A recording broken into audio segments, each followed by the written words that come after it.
안녕하십니까. 이어서 경남 소식입니다.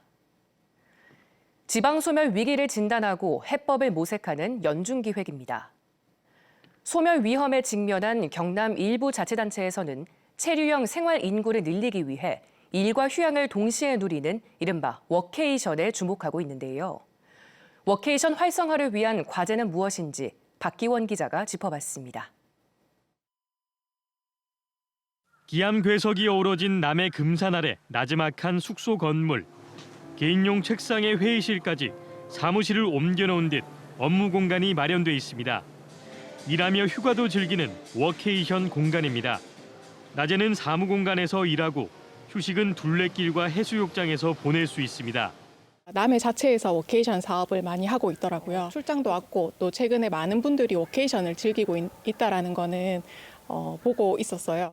남해군이 인구 정책으로 워케이션 활성화를 추진한 건 지난해부터입니다.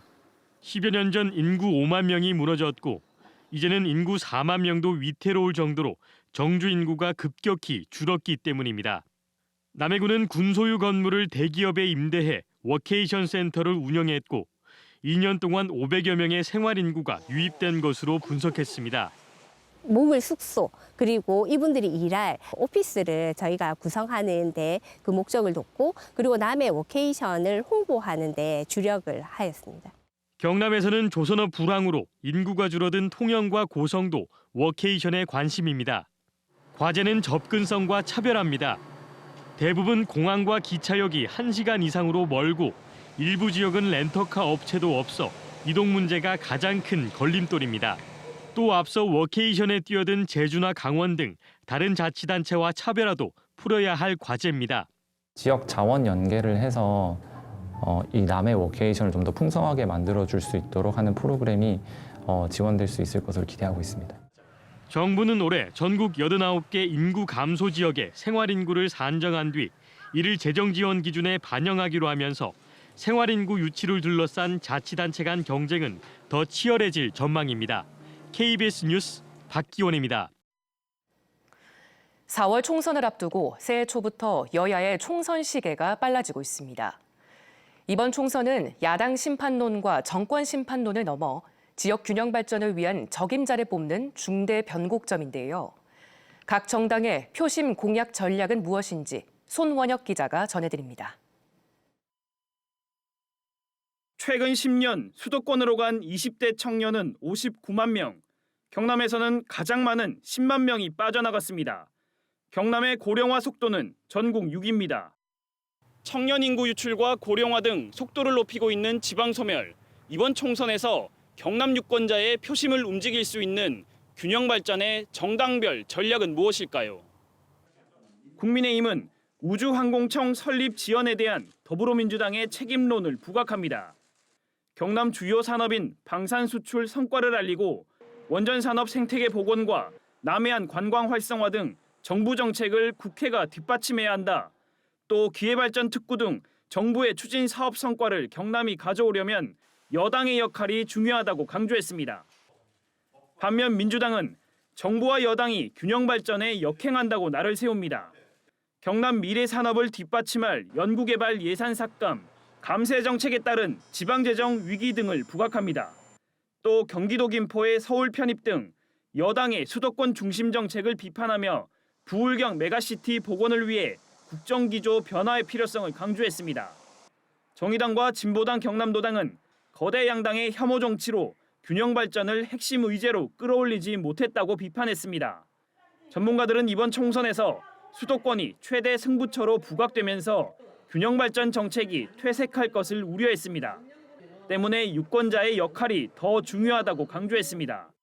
지금 당장 필요한 것이 지금 수도권이니까 그러한 상황이 악순환을 반복하고 있는 거예요. 다 잡은 물고기가 아니라 지역에서도 항상 경쟁이 된다는 부분을 보여줄 필요가 있다. 지방 소멸의 해법을 고민하는 총선이 될지 유권자의 선택을 받게 될 선거는 이제 90여일 앞으로 다가왔습니다. KBS 뉴스 손원혁입니다. 경남에서도 오는 4월 총선에 출마하려는 공직자들의 사퇴가 잇따르고 있습니다. 경상남도 김병규 경제부지사는 오늘 4월 총선에서 진주 을 선거구 출마를 위해 어제 퇴임했습니다. 앞서 김석기 전 김해시 부시장은 창원 성산 출마를 위해 지난달 명예퇴직 이후 예비 후보로 등록했고 한상철 경남경찰청 홍보 담당관도 양산갑 출마를 위해 명예퇴직을 신청했습니다. 경남도민 대학생 자녀의 수도권 기숙사인 남명학사 서울관에서 당초 계약과 달리 값싼 급식 재료가 장기간 공급된 사실이 확인됐습니다. 경상남도 감사위원회와 위탁 운영기관은 추가 조사에 나서는 한편 위법 사항이 발견되면 수사 의뢰도 검토하고 있습니다. 보도에 이형관 기자입니다. 수도권으로 진학한 경남 출신 대학생들을 위해 경상남도가 만든 남명학사 서울관. 300명에 이르는 경남도민 자녀들이 지내고 있습니다. 그런데 이곳에서 계약 기준과 다른 값싼 급식 재료가 장기간 납품된 사실이 최근 경상남도 감사에 적발됐습니다.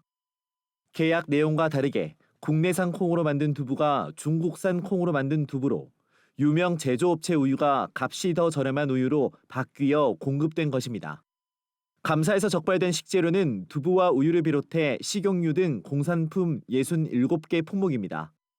지난해 7월부터 최근까지 납품됐는데 실제 계약 금액보다 2천만 원 가까이 저렴한 것으로 알려졌습니다. 이번 종합감사에서 적발된 사항이며 또 출연 기간에 대하여 어떤 비리에 대해서도 일벌백계하는 것이 경남도의 방침입니다. 남명학사 서울관 위탁 운영을 맡고 있는 경상남도 인재평생교육진흥원은 식자재 검수 업무를 맡은 영양사가 다른 품목의 식자재 납품 사실을 인지하지 못해 벌어진 일로 보고 있습니다.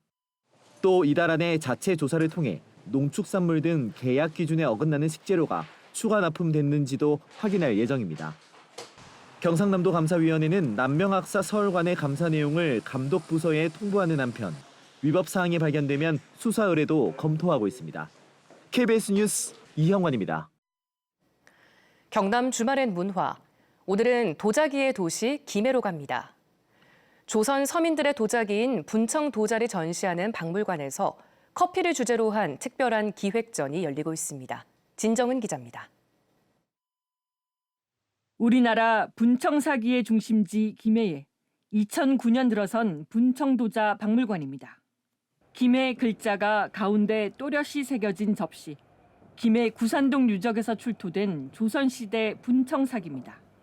어두운 느낌의 흙에 하얀 색깔 분을 발랐다고 해서 분자를 씁니다. 굽고 나면 푸른빛이 조금 돕니다. 그래서 풀을 청자를 써서 그래서 분청. 분청사기는 청자에서 백자로 넘어가는 중간 단계로 15세기에서 16세기 사이 생활작입니다.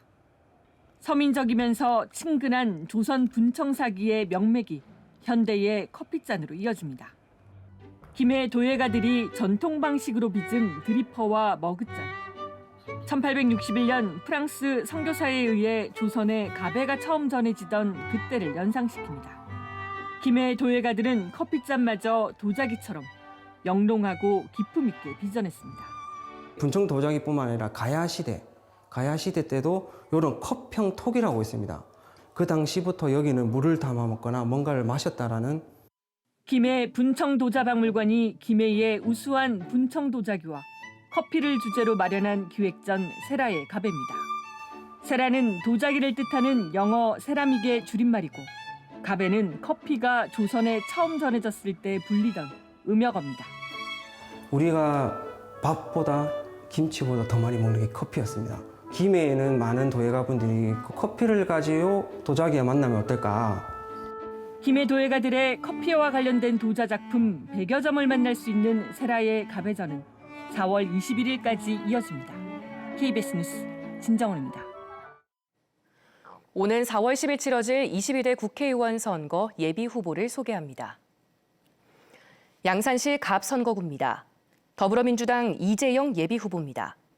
대외경제정책연구원장과 민주당 양산시 갑 지역위원장을 지냈습니다. 국민의힘 김효훈 예비 후보입니다. 국무총리실 행정관과 물금동아중학교 총동창회장을 지냈습니다. 국민의힘 정형기 예비 후보입니다.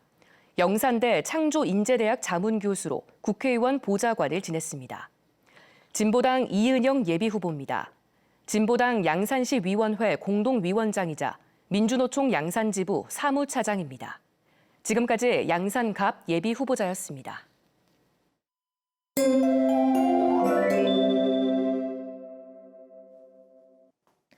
오늘은 낮 기온이 크게 올라 온화하겠습니다.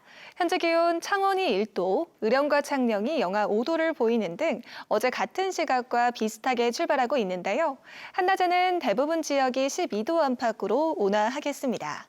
오늘 우리 지역의 하늘 가끔 구름만 지나겠고 북서 내륙에서는 오전부터 낮 사이 빗방울이 조금 떨어지는 곳이 있겠습니다. 날은 온화하지만 먼지가 말썽입니다. 국외 미세먼지 유입으로 오늘 밤부터 내일 오전 사이 우리 지역의 초미세먼지 농도가 나쁨 단계까지 치솟겠습니다. 주말에도 대체로 맑은 하늘 드러나겠습니다. 다만 내일부터는 기온이 점차 낮아지겠는데요. 일요일에는 창원의 낮 기온이 4도에 그치겠습니다. 자세한 지역별 기온 살펴보겠습니다. 현재 기온 창원이 1도, 창녕이 영하 5도를 보이고 있습니다. 한낮에는 창원이 12도, 김해가 13도로 어제보다 4에서 5도가량 높겠습니다. 서부 지역도 진주가 영하 5도, 사천이 영하 2도로 출발하는 아침이고요. 한낮에는 진주가 13도, 합천 12도 예상됩니다. 바다의 물결은 동해남부 먼바다에서 최고 3.5m로 매우 거세게 일겠습니다. 당분간 별다른 비 소식 없이 대체로 맑겠고 다음 주 월요일 창원의 아침 기온이 영하 6도까지 뚝 떨어지겠습니다. 날씨였습니다. 김해시가 이달 말까지 내 집 주차장 만들기 지원 사업 신청자를 모집합니다.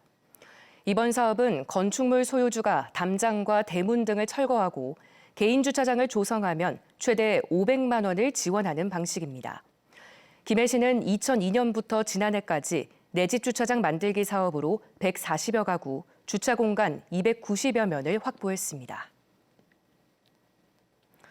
통영시가 오는 20일부터 지역상권 활성화를 위해 점심시간 주정차 단속 유예 시간을 확대합니다. 통영시는 낮 12시부터 오후 2시까지인 주정차 단속 유예 시간을 오전 11시 30분부터 오후 2시까지로 30분 확대합니다. 뉴스를 마칩니다. 시청해주신 여러분 고맙습니다.